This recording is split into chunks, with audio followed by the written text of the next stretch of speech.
This is Science Week 34, Day 2, and we are going to continue exploring energy and force.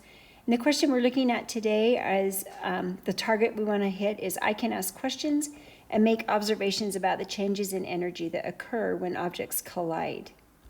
So this time you're going to start off with some reading. Again, I always love that picture of the baseball bat and the baseball. It's a really cool picture. You can listen or you can read the text. The same thing applies on this next page, some more reading that you can do, and which will give you some information to help answer these questions you're going to be asking.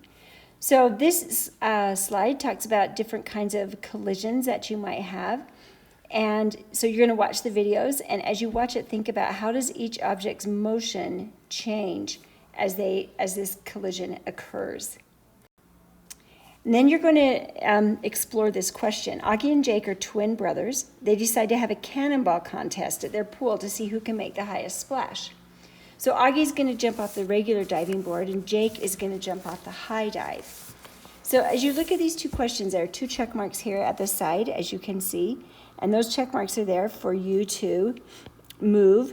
And you're going to check how deep, which of these two questions below can you use to investigate which brother will make the highest splash? So which of those questions is going to help you answer that?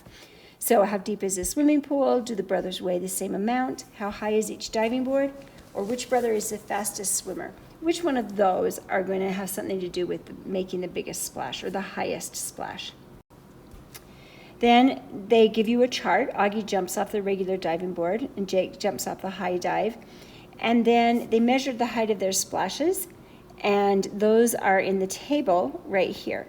So based on this data, which brother had more energy when he hit the water, and what evidence supports that? And you will choose one of those, and again, there's your circle at the side that you can move. We have the same table here, and this time the question is, what caused one brother to have more energy when he hit the water? So what caused him, whichever brother you decide, to have more energy? And again, here's your circle that you can use to answer that. And the last thing you're going to do is watch the teacher video and check your answers. And that is the end of science for today.